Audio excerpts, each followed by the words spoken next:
है जो न केवल मानवता की आस्था और भावनाओं को बल्कि उनकी आत्मा की गहराइयों को भी अपनी ओर खींचता है।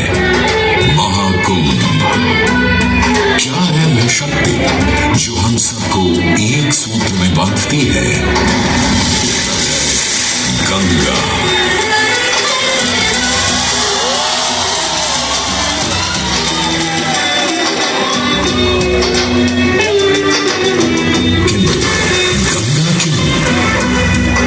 क्योंकि गंगा कोई नदी नहीं है, आस्था की अविरल तरल धारा है गंगा। विश्वासों की वाहिनी, संस्कृतियों की सरिता है गंगा। और इस स्थान पर, इस प्रयागों के राज में श्वेत रंगा गंगा का संगम होता है अपनी दो बहनों श्यामल वर्ण यमुना और अदृश्य सरस्वती से। और इस त्रिवेणी संगम के कारण ही यह जगह इतनी महत्वपूर्ण हो जाती है। गंगा के उद्गम के बारे में जो पौराणिक कथा प्रचलित है वो बड़ी ही रोचक और मनमोहक है। तो आइए क्यों ना आज हम आपको गंगा अवतरण की कहानी सुनाएं, दिखाएं।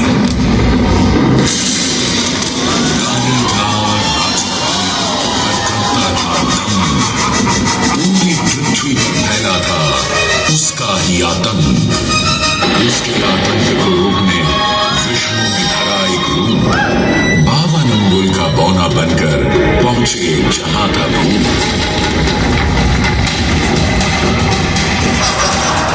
सारे दरबारी बौने ब्राह्मण पर हंसे, पर बाली ने जब उसे दान मांगने को कहा तो उसने कुटिया बनाने को केवल 3 पग भूमि मांगी। पर जब बौने ब्राह्मण ने भूमि नापनी शुरू की तो जैसे भूचाल गया। वामन ने पहले पग में पूरी धरती नाप ली और अगले कदम से स्वर्ग।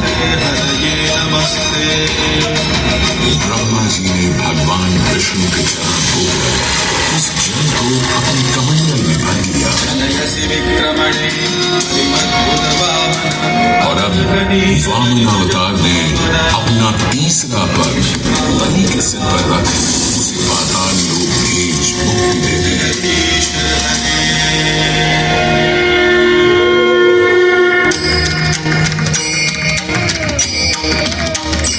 अब स्वर्ग लोक में भगवान ब्रह्मा जी ने जब शरणागत में हाथ डाला तो वहीं से निकल आई चंचल निर्मल धवल गंगा जी।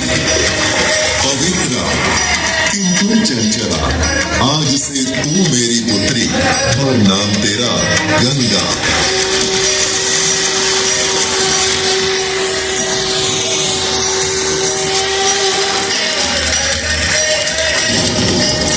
उधर कुछ समय बाद सतयुग में इक्ष्वाकु कुल के सूर्यवंशी राजा सगर ने सारे संसार को जीतने के लिए एक अश्वमेध यज्ञ का संकल्प किया। सुने सुने सुने, सब सुने, यह चिन्हित पूजित धवल अश्व जहां भी जाएगा वो भूमि राजा सगर की मानी जाएगी। यदि किसी ने इस अश्व को रोका या पकड़ा तो उसे सगर के 60,001 पुत्रों और उनकी लक्षाधिक सेना का सामना करना पड़ेगा। सुने सुने सुने। सगर का अश्व अजय अपराजय बढ़ता जा रहा था और स्वर्ग लोक में बढ़ती जा रही थी देवेंद्र इंद्र की दुविधा। डरकर वो अश्व को रोकने की युक्ति लगाने लगे। इंद्र ने राजा सगर के उस घोड़े को चुरा लिया और छल से महर्षि कपिल के आश्रम में बांट दिया। घोड़े को खोजते हुए राजा सगर के 60,000 पुत्र महर्षि कपिल के आश्रम में पहुंचे। वहां घोड़े को बंधा हुआ देख क्रोधित पुत्रों ने कपिल मुनि को घोड़ा चोर समझा और उन्हें अपशब्द कहने लगे। वाचाल कुमारों, यदि कपिल ऋषि ने खोली आंख तो तपस की योगाग्नि से जलकर तुम सब हो जाओगे राख।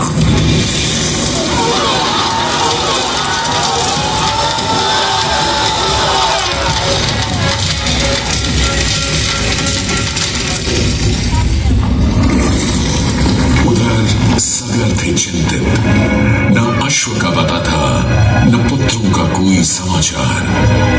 पिता का दुख देख पुत्र अंशुमन चल पड़े खोज पर। जब महर्षि कपिल के आश्रम पहुंचे तो देखा अश्व को और साथ ही अपने 60,000 भाइयों की भस्म को। महर्षि से की क्षमा याचना और पूछा तर्पण का उपाय। तुम्हारे भाई थे घमंडी, अविवेकी और अभिमानी। भस्म कर दिया उन्हें मैंने, जो उन्होंने मेरी नहीं मानी। गंगाजल, केवल गंगाजल ही दे सकता है मुक्ति उन्हें, जो भस्म हुए तुम्हारे परिजन। अंशुमन को अपने भाइयों के तर्पण के लिए गंगा को लाने का बहुत मन था, किंतु किसी को राजधर्म भी तो निभाना था और राज भी चलाना था। देखते देखते 7 पीढ़ियां गुजर गईं, पर 7 पीढ़ियों के बाद समय आने पर राजकुमार भगीरथ ने राजा बनने से साफ मना कर दिया।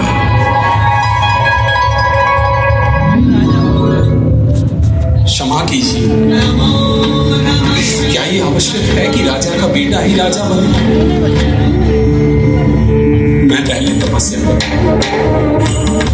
और फिर ब्रह्मा से गंगा को मांग कर पृथ्वी पर ले आऊं और फिर उनके पावन पवित्र जल से अपने 60,000 पूर्वजों का तर्पण करूं। वर्ष बदले, ऋतुओं की हवा बदली, नदियों के किनारे बदले, किंतु नहीं बदला भगीरथ का संकल्प, गंगा उतरण। ब्रह्मणे ब्रह्म विज्ञान रुद्धोदधि विधायिने ब्रह्म तत्त्वादि पुत्र भगीरथ, हम तुम्हारे तप से प्रसन्न हैं। बताओ क्या आशीर्वाद चाहिए? हे भगवान, मेरे पूर्वज के तर्पण के लिए मुझे आपकी पुत्री गंगा चाहिए।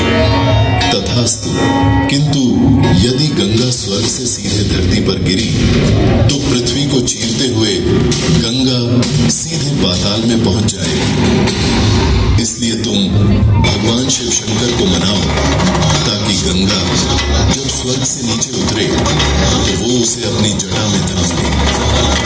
अब भगीरथ ने एक अंगूठे पर खड़े होकर भगवान शंकर को मनाने के लिए शिव शंकर का जाप शुरू कर दिया। जय मन भावन जय पतित पावन शोक नशावन शिव शंभो विपद विहारम अधम उदाहरण सत्य सनातन शिव शंभो राज वचन हर जल जनयन वर धवल वदन कोई भी वर मांग लो आज। शिव शंभो चरण मनन धन। जब गंगा स्वर्ग से धरती पर गिरे तब आप बीच में उन्हें अपनी जटाओं में साध लें, नहीं तो पूरी पृथ्वी नष्ट हो जाएगी। बस इतनी सी बात? ठीक है, ब्रह्मदेव से कहो शिव तैयार है, आने दो गंगा को, आने दो।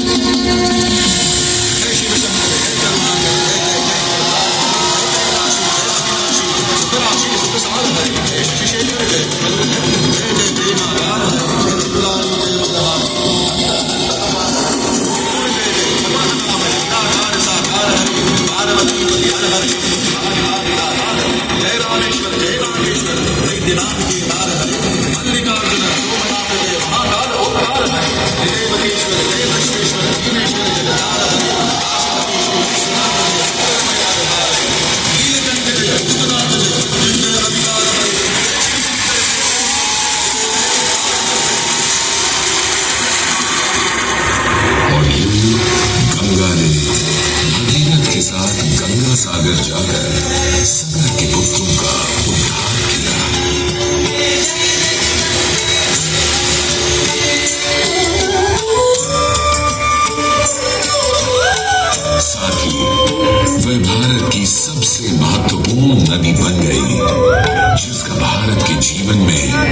धार्मिक, आर्थिक, सामाजिक, ऐतिहासिक अभिदान अनंत है।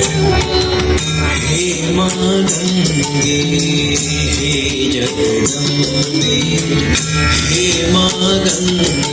मोक्षदायिनी गंगा का यमुना और सरस्वती के साथ त्रिवेणी संगम मोक्ष का संगम है।